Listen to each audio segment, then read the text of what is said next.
इस 15 दिन में एकदम फोकस्ड होकर अगर आप काम करते हैं तो आपको एक अच्छा परसेंटाइल मिल जाएगा या आप एक अच्छे रैंक तक पहुंच जाएंगे। जैसे बहुत बच्चों का ये आदत होता है कि हम दिन में पावर नैप लेते हैं 15 मिनट का, आधे घंटे का, 1 घंटे का लेते हैं। अब आज से ये बंद कर दीजिए क्योंकि समय बहुत कम रह गया है। ठीक है, स्ट्रेटजी क्या है आपका टेस्ट देने का? तो बच्चा यही बोलता है कि सर हम तो टेस्ट देते हैं, उसके बाद से सॉल्यूशन देखते हैं, जो जो गलत हुआ उसको देख लेते हैं, रीड कर लेते हैं, हो जाता है। नहीं बेटा, इतना सफिशियंट नहीं है। कुल मिला के आपको सोशल मीडिया पर ध्यान नहीं देना, इधर उधर का अफवाहों में, इधर उधर की बातों पर बिल्कुल भी ध्यान नहीं देना। प्रॉब्लम सॉल्व कीजिए, रिवीजन कीजिए, टेस्ट दीजिए, 2 ही काम करना, नया कुछ पढ़ना है नहीं आपको।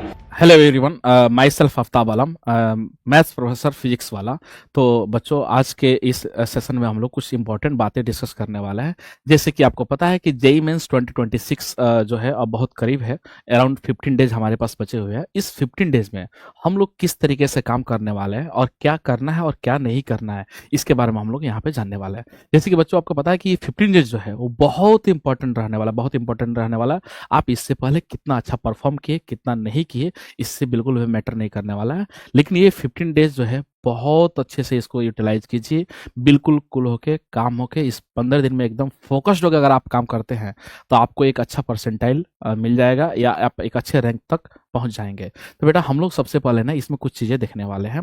जैसे कि आप जो 15 दिन है, इस 15 दिन में आपको क्या करना है। जैसे कि आप मान लीजिए 80% सिलेबस आपका कवर हो चुका है, या मान लीजिए 90% सिलेबस करना है, तो आपको 100% सिलेबस करने की जरूरत बिल्कुल भी नहीं है। आपको आगे की नहीं सोचना है कि मेरे को और ये सारी टॉपिक्स करना है, ये करना है, ऐसा बिल्कुल भी नहीं। किसी के बात में नहीं आना है।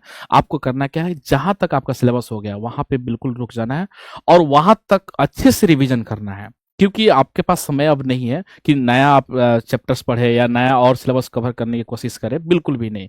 ठीक है, तो ये जो 15 डेज है बेटा, ये आपका रैंक डिसाइड करेगा, परसेंटाइल डिसाइड करेगा। तो इन 15 डेज में हमें क्या करना है और क्या नहीं करना है, इन चीजों पे लेके हम लोग यहाँ पे डिस्कस करने वाले हैं। ठीक है, तो सबसे पहले बेटा हम लोग देखने वाले हैं नो न्यू सिलेबस।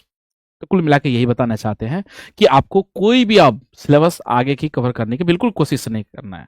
जहां तक आप पढ़े हो उसको अच्छे तरीके से मल्टीपल टाइम्स रिवाइज करना है, उसको बार बार रिवीजन कीजिए, फॉर्मूला देखिए और उसको रिवीजन कीजिए, कंसेप्ट देखिए, बार बार उसको रिवीजन करना है। मतलब नया चीज पढ़ने की जरूरत बिल्कुल भी नहीं है। ठीक है, दूसरा चीज बेटा, यहाँ पे दूसरा जो इंपॉर्टेंट बात है बेटा, focus on revision and testing skills. अब आपको करना क्या है, जो रिवीजन पे पूरा फोकस्ड हो रहा है। क्योंकि आपको जो भी आपको पढ़ाया गया, जहां भी आप पढ़े हो, जो भी पढ़े हो, क्लास नोट्स जो भी आपके पास हो, उस क्लास नोट्स को मल्टीपल टाइम्स रिवीजन कीजिए। इस तरीके से रिवीजन कीजिए कि आपके दिमाग में जो है ना, वो पूरा फॉर्मूला जो है वो छप जाना चाहिए। ठीक है, बार बार नोट्स जो भी आपका पास है उसको अच्छे तरीके से रिवीजन कीजिए। दूसरा चीज, टेस्टिंग स्किल्स। ये क्यों लिखा हूं टेस्टिंग स्किल, इसलिए इंपॉर्टेंट है क्योंकि जेईई मेंस आप देने वाले हो। तो जेईई मेंस देने से पहले आपको जो भी एक्सपेरिमेंट करना है वो यहाँ पे करना है। ठीक है, अच्छे तरीके से जो भी आप, जैसे कि मान लीजिए आप कोई भी टेस्ट देते हैं, उस टेस्ट के बारे में आपको एनालिसिस करना है। ये सारी चीजें मैं बताने वाला हूँ। लेकिन सबसे पहले चीज आपको ध्यान में ये रखना है कि यहाँ पे रिवीजन जो है ना, वो बार बार करना है। रिवीजन बहुत इंपॉर्टेंट की रहने वाला है, क्योंकि आप बार बार नया चीज अगर पढ़ते हैं लेकिन अगर रिवीजन पीछे वाला चीज नहीं हो पा रहा है तो आप अच्छा नहीं कर पाएंगे। इसीलिए जहां तक आप पढ़े हो उसको बार बार रिवीजन कीजिए, फॉर्मूला देखिए, कंसेप्ट देखिए और उसमें क्या आप अच्छा कर सकते हो, किस तरीके से प्रैक्टिस करना है, इन सारी चीजों पे फोकस होना है। कुल मिला के हमें नया चीज कुछ भी नहीं पढ़ना है, पूरे रिवीजन करना है। किसका? जो चीज आप पहले पढ़ चुके हो। ठीक है, तो आपको फोकस क्या करना है, रिवीजन पे। और दूसरा चीज टेस्टिंग स्किल्स। टेस्टिंग स्किल्स क्यों? जो भी आपको एक्सपेरिमेंट करना है अभी फिलहाल में कर लीजिए, ताकि ये चीज जो गलती हो ये रिपीट ना हो जेईई मेंस के दिन। आपको अभी से फिलहाल में क्या करना है कि जो आप टेस्ट देते हो तो उस टेस्ट दीजिए, हर दिन टेस्ट दीजिए, क्योंकि उससे पहले आपको जरूरी है टेस्ट देना। टेस्ट दीजिए, उसमें जो भी आपका एरर होता है, जो भी आप गलती करते हैं, ठीक है, उस पर आप फोकस्ड होइए कि हम ये चीज मेरा मतलब मेरा स्ट्रेंथ ये है, मेरा वीकनेस ये। सबका ये अलग अलग हो सकता है। जैसे कि कोई बोलता है कि मैं फिजिक्स पहले करूंगा, कोई बोलता है मैं केमिस्ट्री करूंगा। तो ये बेटा, ये इंडिविजुअल, ये आप पे डिपेंड करता है कि आप फिजिक्स से स्टार्ट करना चाहते हैं या केमिस्ट्री से स्टार्ट करना चाहते हैं या मैथ्स से स्टार्ट करना चाहते हैं। ये सब लोगों को अपना अपना स्ट्रेंथ और वीकनेस पता होता है। तो आपको ये डिसाइड करना है कि पहले क्या, कौन सा टॉपिक, मतलब ये सब्जेक्ट उठाना है, फिजिक्स से शुरू करना है या मैथ्स से शुरू करना है, ये आपको डिसीजन लेना है। ठीक है, और उसमें भी कितने लोग ऐसे भी डिसाइड करते हैं कि मैं फिजिक्स में मैं पहले क्या करूंगा कि मैं एमसीक्यू करूंगा, केमिस्ट्री का एमसीक्यू करूंगा, मैथ्स का भी एमसीक्यू करूंगा, उसके बाद से इंटीजर्स टाइप करूंगा, क्योंकि इंटीजर्स टाइप्स के लेवल थोड़े सा अच्छे होते हैं। तो इस तरीके से आपको डिसीजन ये लेना है। तो मैं ये बताना चाहता हूँ कि जो भी आपको एक्सपेरिमेंट करना है, अभी कीजिए टेस्ट में देखें कि भाई मैं फिजिक्स पहले करूंगा, केमिस्ट्री बाद में करूंगा, या मैथ्स से मैं स्टार्ट करने वाला हूं। तो सबको अपना वीकनेस स्ट्रेंथ पता है, आप उस हिसाब से डिसाइड कीजिए, ये आप पे पूरा डिपेंड करता है। तीसरा चीज हम लोग देखने वाले हैं, no sleep in day time. बेटा क्या करना है, जैसे बहुत बच्चों का ये आदत होता है कि हम दिन में पावर नैप लेते हैं, 15 मिनट का, आधे घंटे का, 1 घंटे का लेते हैं। अब आज से ये बंद कर दीजिए, क्योंकि समय बहुत कम रह गया है। ठीक है, आपको बिल्कुल भी नहीं लेना है, क्योंकि जो आपका टाइमिंग रहने वाला है वो भी पता है कि 9 से 12 और 3 से 6 रहने वाला है, 3 to 6 और 9 to 12 रहने वाला है। तो भाई अगर आप पावर नैप लेते हैं बीच में, तो बिल्कुल अब ये बंद कर दें। पावर नैप लेने की बिल्कुल जरूरत नहीं, क्योंकि समय आपका एक एक मिनट, एक एक सेकेंड इंपॉर्टेंट है। तो बिल्कुल भी आपको पावर नैप लेने की जरूरत नहीं है। अब दिन में सोने की जरूरत बिल्कुल भी नहीं है, थोड़ा सा इसको चेंज करना है। बहुत बच्चे जो है आराम से 10 बजे उठते हैं, 11 बजे उठते हैं। ठीक है, आप बाकी दिनों में पढ़ते हैं, ठीक है, उस हिसाब से, लेकिन अभी थोड़ा सा आपको कॉम्प्रोमाइज करना है। दिन में बिल्कुल भी सोने की आदत नहीं डालना है। ठीक है, जो पॉइंट नंबर 4 है ना, वो बड़ा इंपॉर्टेंट है। टेस्ट और practice in time interval 9 to 12 and 3 to 6। ठीक है, अब जो टेस्ट देना है या प्रैक्टिस देना है, 9 to 12 और 3 to 6 में आपको प्रैक्टिस करना है। क्यों, अब ये इतना इंपॉर्टेंट क्यों है, इसका मतलब समझिएगा। बेटा जैसे आपका जेई मेंस का जो शिफ्ट होता है वो जनरली 3 to 6 होता है इवनिंग में, और जो मॉर्निंग जो होता है वो 9 to 12 होता है। तो अगर आपका आदत जो है इसमें उठने की नहीं है, तो जेई मेंस का पेपर मैक्सिमम खराब होने के चांसेस है। क्योंकि आपको कोशिश ये करना है कि आप अगर लेट नाइट मतलब जगने की कोशिश नहीं करना, आपको कोशिश करना है जल्दी सो जाए, और सुबह मतलब कोशिश करना है कि 7 बजे 8 बजे उठ जाए। 9 to 12 में और 3 to 6 में आपको कोशिश ये करना है कि टेस्ट देना है। ये आप 2 टेस्ट तो लगातार नहीं दे पाओगे, वो मुश्किल है। तो हर दिन क्या कीजिए, इन 3 to 6 में और 9 to 12 में, इन दोनों शेड्यूल में, यानी 6 आवर्स का जो शेड्यूल बन रहा है, इसमें से कोई एक टाइम में आप टेस्ट दीजिए, दूसरे टाइम में। मतलब कुल मिलाकर मैं ये बताना चाहता हूं कि 9 to 12 और 3 to 6 में आपको बहुत एक्टिव रहना है। ठीक है, न्यूमेरिकल प्रॉब्लम्स करने हैं, क्वेश्चंस लगाने हैं ज्यादा ज्यादा। क्यों, क्योंकि ये टाइमिंग में आपको पेपर देना है, तो आपको बहुत एक्टिव रहने की जरूरत है। बाकी टाइम जो बचे हुए टाइम है, आप उसमें रिवीजन कीजिए, फॉर्मूला रिवाइज कीजिए, क्वेश्चन सॉल्व कीजिए, जो करना है जैसे हिसाब से आप अपने हिसाब से कीजिए। लेकिन ये जो टाइम है ना, 9 to 12 और 3 to 6, इसमें सिर्फ और सिर्फ आपको क्वेश्चंस लगाने हैं। ठीक है, तो इन बातों को आपको ध्यान देना है। एक टाइम में मेरे हिसाब से मैं आपको ये सजेशन दूंगा कि आप एक टाइम में क्या कीजिए, 9 to 12 और 3 to 6 में, इन दोनों में, मतलब 3 आवर्स और 3 आवर्स, इन 3 आवर्स में, इसमें से एक टाइम में आप टेस्ट दीजिए।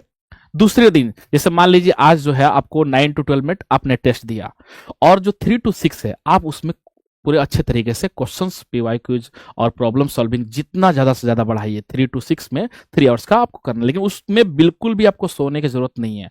एकदम एक्टिव होकर, अटेंटिव होकर काम करना है 3 to 6 में। ठीक है, नेक्स्ट डे में आप क्या कीजिए, 3 to 6 दे दीजिए टेस्ट, और 9 to 12 में आप अटेंटिव होकर खूब एगरली उसको अच्छे तरीके से प्रॉब्लम को सॉल्व करना है।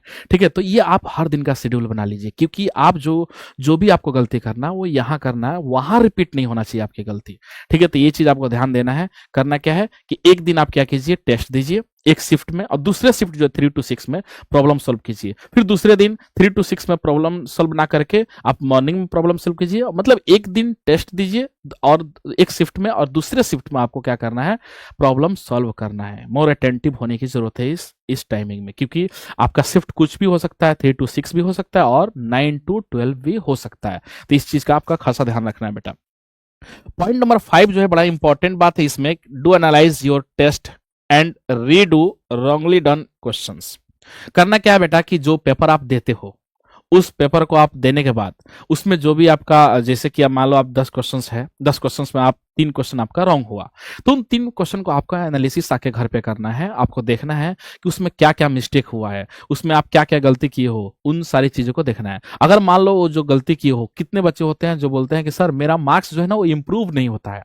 तो हम लोग पूछते हैं कि क्यों नहीं इंप्रूव होता, तो बच्चा बोलता है सर कि जैसे मैं हम लोग पूछते हैं उससे कि स्ट्रेटजी क्या है आपका टेस्ट देने का, तो बच्चा यही बोलता है कि सर हम तो टेस्ट देते हैं, उसके बाद से सॉल्यूशन देखते हैं, जो जो गलत हुआ उसको देख लेते हैं, रीड कर लेते हैं, हो जाता है। नहीं बेटा, इतना सफिशियंट नहीं है। आप जब टेस्ट देते हो तो टेस्ट देने के बाद जो आप उसमें गड़बड़ करते हो, जो भी आपसे रॉन्ग होता है क्वेश्चंस, इनकरेक्ट क्वेश्चंस को आपको ध्यान देना, उसको एक बार एनालिसिस करना है कि मैं यहाँ पे क्या गलती कर रहा हूँ। मान लो अगर आपके लिए कुछ न्यू है तो उसके लिए एक नोटबुक रखो, फटाफट फटाफट उसको, जो भी चीज आपके लिए ऐसा हो सकता है कि मान लो 5 क्वेश्चंस आपने नहीं बनाया, 3 क्वेश्चंस आप देखे तो उसमें लगा कि भाई ये तो मेरे से बनने वाला था, बड़ा इजी था। 2 क्वेश्चंस ऐसा है कि मैं तो फर्स्ट टाइम देख रहा हूँ इस कंसेप्ट को, या मैं इस फॉर्मूला को फर्स्ट टाइम देख रहा हूँ, मैं पढ़ाई नहीं करी, तो उसको तुरंत नोट डाउन कीजिए। वो इंपॉर्टेंट है, क्यों? क्योंकि क्वेश्चंस तो इसी टाइप के आने वाले हैं। तो आप अपने गलतियों को, अपने वीकनेस को आइडेंटिफाई करके उसको नोटबुक में लिखना है कि भाई ये चीज मेरे को फार्मूला नहीं आता, मैं यहाँ पे गड़बड़ किया हूँ, उन सारी चीजों को आपको ध्यान रखना है। ठीक है, तो यही है डू एनालाइज योर टेस्ट। ठीक है, टेस्ट दे, आप पेपर देने के बाद उसको एनालिसिस जरूर कीजिए।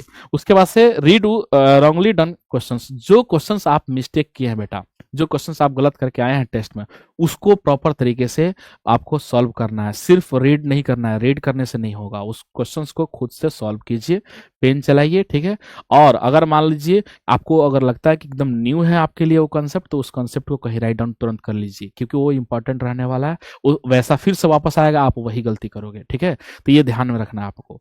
अब हम लोग नेक्स्ट बात करने वाले बेटा, solve PY quiz if lacking in some specific persons. अब क्या होता है बेटा, आपको अभी जो है पूरा प्रॉपर तरीके से खूब लगाइए, प्रीवियस ईयर क्वेश्चन में फोकस कीजिए। अब आप पूरे इतने 15 डेज में बेटा पूरा प्रीवियस ईयर क्वेश्चन तो आप नहीं कर पाओगे, तो आपको करना क्या है, जैसे मान लीजिए कि कुछ ऐसा होगा प्रीवियस ईयर, जैसे मान लीजिए कि आप प्रोबेबिलिटी पढ़े। ठीक है, प्रोबेबिलिटी में आपको लगता है कि भाई मेरे को प्रोबेबिलिटी में जो है ना बेस थ्योरम नहीं आता है, मैं उसका कंसेप्ट मेरे से थोड़ा क्वेश्चंस कम लगता है, मेरे को कंफ्यूजन है उसमें, तो आप जाइए प्रीवियस ईयर क्वेश्चंस उठाइए, उसमें जो टॉपिक वाइज कीजिए, तो आप वहां से क्या कीजिए कि बेस थ्योरम का क्वेश्चंस उठाइए, फटाफट फटाफट वहां से आप लगाना शुरू कर दीजिए। मतलब कि आपको पता है कि किस पोर्शन में, किस स्पेसिफिक पोर्शन में आपको प्रॉब्लम होता है, किस किस टॉपिक में, उसको उठाइए। इसलिए मैं बोला हूं कि कुछ नया एडप्ट नहीं करना, आप जो पुराना पढ़े हो उसको मल्टीपल टाइम्स रिवीजन करना है। रिवीजन करने के बाद आपको लगता है कि भाई ये प्रीवियस ईयर क्वेश्चन में इस चैप्टर में मेरे को ये टॉपिक में दिक्कत आता है, तो आपको उसको पहले फोकस करना है। इसलिए मैं लिखा है यहाँ पे solve PY if lacking in some specific persons. आपको किसी भी स्पेसिफिक पर्सन में अगर प्रॉब्लम आता है, उसको आप फटाफट फटाफट और हाईलाइट कीजिए और क्वेश्चंस लगाना शुरू कर दीजिए। ठीक है, प्रीवियस ईयर बहुत इंपॉर्टेंट रहने वाला है, खास तौर से तीनों सब्जेक्ट में, क्योंकि उससे रिलेटेड क्वेश्चंस तो रिपीट होते ही हैं, उस टाइप के क्वेश्चंस तो रिपीट होने वाला है, तो इसीलिए आपको उसमें दिक्कत नहीं होना चाहिए। नेक्स्ट बात करने वाला है बेटा, जो कि इंपॉर्टेंट है, और इस बात को ध्यान में रखिएगा, सोशल मीडिया कंप्लीटली बैकआउट। ठीक है, आपको क्या करना है, सोशल मीडिया से बिल्कुल भी आपको मतलब नहीं रखना है अभी, बिल्कुल इसको बैकआउट कीजिए, क्योंकि अभी बहुत कम समय है बेटा, अभी इधर उधर के बातों में ध्यान नहीं देना है। बहुत सारे बच्चे बोलेंगे मेरा 240 आ रहा है, कोई बोलेगा मेरा 280 आ रहा है, मेरा ऐसा हो रहा है, मेरा वैसा आ रहा है, तो उसको देख के आपको डिमोटिवेट बिल्कुल भी नहीं है। आप पूरे साल जो पढ़ाई की हो उस पे आपको अपने आप पे भरोसा होना चाहिए। ठीक है, दूसरे के बातों में नहीं आना है। क्यों नहीं आना है? क्योंकि बहुत सारे बच्चे जो बोलते हैं मेरा 240 आ रहा है, और ओरिजिनल में, असलियत में उसका मार्क्स 40 भी नहीं आता है। तो इन चीजों का आपको ध्यान रखना है कि दूसरे के बहकावे में नहीं आना, अभी किसी की बात सुनना नहीं है, किसी की बात पे ध्यान नहीं देना, आपको फुल फोकस्ड होके अपने काम पे ध्यान देना है, कि आपको फोकस होकर पूरे रिवीजन करें, टेस्ट पेपर एनालिसिस करें, जो गलतियां हुई वो वापस गलती ना हो, और जो चीजें गलती हुआ अगर लगता है कि भाई ये चीजें जो है मेरे लिए बड़ा इंपॉर्टेंट है, ये मैं नया जानता हूँ, टेस्ट पेपर में बहुत सारी चीजें सीखने को मिलता है बेटा, अगर आपको कुछ भी नया लगता है तो आप उसको तुरंत रीड डाउन कीजिए कहीं भी। ठीक है, नोट डाउन कीजिए, उसको लिस्ट बनाइए एक, कि टेस्ट पेपर में मैं एनालिसिस करने के दौरान फिजिक्स में ये प्रॉब्लम मेरे को हुआ, ये नया चीज है मेरे लिए, केमिस्ट्री में मेरे लिए ये इंपॉर्टेंट है, और मैथ्स में भी ये इंपॉर्टेंट है। तो इन सारी चीजों को आपको ध्यान में रखना है। अब इसमें जो नेक्स्ट पॉइंट है बेटा, ईट हेल्दी। ठीक है, तो ये सोशल मीडिया कुल मिला के आपको सोशल मीडिया पे ध्यान नहीं देना, इधर उधर के अफवाहों में, इधर उधर की बातों पे बिल्कुल भी ध्यान नहीं देना। अब हम लोग नेक्स्ट पॉइंट है 8 नंबर कि ईट हेल्दी। अभी क्या करना है बेटा, कि जिससे कि अब समय कम है, तो आपको खाने पीने का भी ध्यान रखना है। ठीक है, कि बाहर के खाना नहीं खाना, आपको घर पे बनाया हुआ खाना जो आपको मिलता है उसी चीज पे मतलब खाना है। दूसरा चीज की फ्रूट्स आप ले सकते हो, फ्रूट्स ले सकते हैं, लेकिन इधर उधर के खाना नहीं खाना, बाहर के खाना, क्योंकि अभी अगर कुछ भी होता है, क्योंकि समय तो बहुत कम है आपके पास, फिक्स टाइम है, अगर अभी तबीयत खराब हो जाएगा तो आपको फिर ये सारा 2 दिन 4 दिन माइनस हो जाएगा, जो भी बचे हुए टाइम है। तो इसीलिए आपको ध्यान रखना है इन सारी चीजों का। नेक्स्ट है take good care of your health. ठीक है, तो कुल मिला के ये बताना है बेटा कि लास्ट जो सबसे इंपॉर्टेंट है, क्योंकि 15 डेज आपके पास बचे हुए हैं। अगर 15 डेज बचे हुए 15 डेज में आप अगर अच्छे से अपने हेल्थ का ध्यान नहीं रखते हैं तो आपके साथ बहुत दिक्कत हो जाएगा। क्यों दिक्कत होगा? क्योंकि जो 15 डेज बचे हैं, मान लीजिए अभी ठंडा का मौसम है, बहुत ठंड है, अगर मान लीजिए आप ठंडा का ध्यान नहीं रखते हैं तो आपको ठंड होने लग गया तो 2-4 दिन तो ऐसे ही माइनस हो जाएगा, तो आपके पास समय भी नहीं बचेगा। तो इसीलिए आपके पास जो समय बचा है, इस समय का पूरे अच्छे तरीके से यूटिलाइज कीजिए, सही डायरेक्शन में यूज कीजिए, बार बार रिविजन करना है। तो इन सारी चीज़ों को आपको ध्यान में रखना है। मैं जल्दी से फटाफट फटाफट एक बार इसको रिकॉल करता हूँ। सबसे पहले क्या क्या करना है बेटा आपको, कि कोई भी नया सिलेबस अभी एडअप नहीं करना, पढ़ने की जरूरत है, जहां पे आप जहां तक पढ़े हैं वहां पे रुक जाना है। दूसरा चीज की क्या करना है, आपको रिवीजन पे बहुत फोकस्ड होना है। अभी रिवीजन बहुत इंपॉर्टेंट की है आपके लिए।